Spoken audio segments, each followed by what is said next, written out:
Yes, I'm here because GAVI has recently made a decision to explore the use of vaccines, including a vaccine against cervical cancer. And this is a great opportunity to hear some of the latest thinking and to really have some serious discussions about how you would introduce such a vaccine in some of the poorest parts of the world. And why has GAVI decided to help with this particular vaccine? We've had a very successful track record so far, a good platform for the delivery of vaccines which are making a tremendous difference.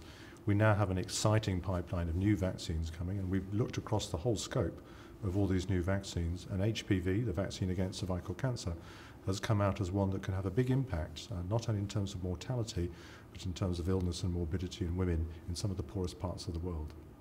And what are the ways in which GAVI would practically be able to help women get this vaccine? I think at the first stage we need to work at the feasibility of the introduction of such vaccines, so there may be a staged approach. And there are other organisations as part of the sort of GAVI Alliance and partnership that have begun to do this. For example, PATH have done some very good work in Africa and elsewhere, looking at the feasibility of how you would introduce vaccines to school-age children. And the studies, sort of the test projects that people like PATH are doing in countries like Uganda, how will they sort of affect or inform or influence the decisions that GAVI make?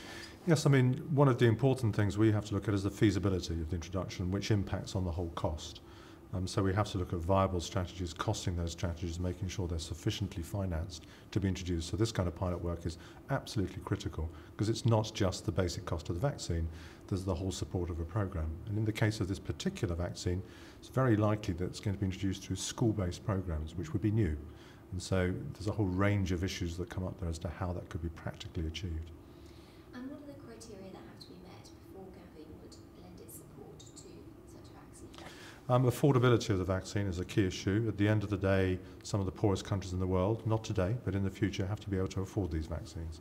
GAVI is prepared to heavily subsidise those.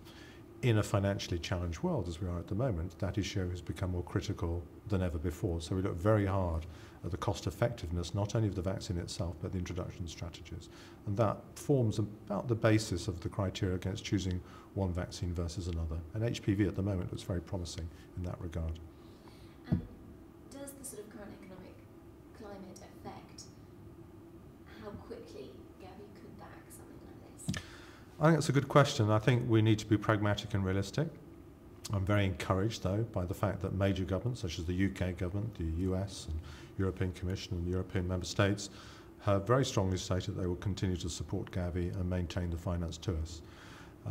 That said, we don't know yet how deep or how prolonged that crisis is going to be, or in the impact will be on development budgets. And essentially, GAVI depends on the development finance from the rich countries of the West.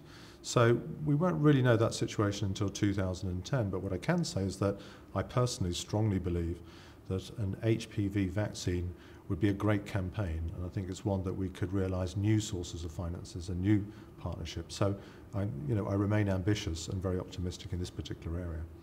And in theory, what sort of timeline could we be looking at? I think if we're realistic, we're going to see some early adopter countries that potentially have enough children, girl children going through schools, that have the political commitment, have a good track record in delivering vaccines already. And I think those early adopters will begin to start coming through towards the end of 2010 into 2011. There are some technical issues at the moment in terms of licensing, in terms of WHO pre-qualification, technical approval by WHO for the introduction of such programs, which will take place this year. And why do countries like Uganda need GAVI support? If the vaccine's there and available and licensed, why can't they just go ahead and do it by themselves? These are not wealthy countries, and in a time of financial challenge that's going to be more of an issue. GAVI was created to mobilise development finance to subsidise the price of vaccines, to allow us to introduce those vaccines faster than if we just left it to the hard economic realities of the market and the inability of the poorest countries to afford life-saving medicines and vaccines. Uganda falls into that category of countries. By taking a long-term view, GAVI can subsidise the prices and subsidise very heavily. Over time, the Ugandan government would pick up the full price of the vaccine. And what are you hoping to achieve from being here today?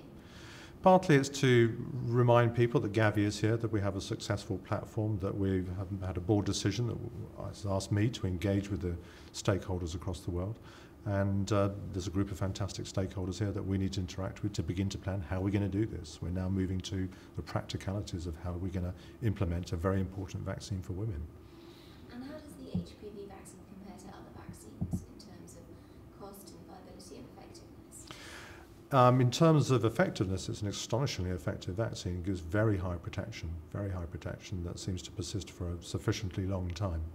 So that's very encouraging. So from the technical point of view, it's very good. From the affordability point of view, clearly the prices that we've paid in the West for the vaccine are completely unaffordable to the poorest countries in the world.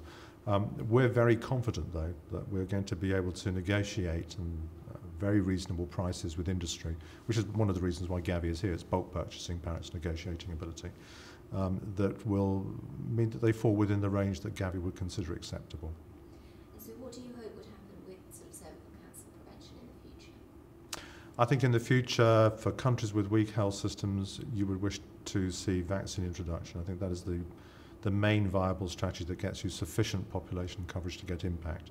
At the same time, you'd like to see the building of the more integrated strategy of the screening programs and the treatment programs for cervical cancer being introduced over time, but that will take longer as a tougher challenge. But we shouldn't let that hold back the introduction of vaccine, in my opinion. So GAVI's convinced that this could work, it's just a case of ironing out the practicalities? Yes, I think so. I would be as committed as that, yes. Perfect. Thank you very much indeed. Good.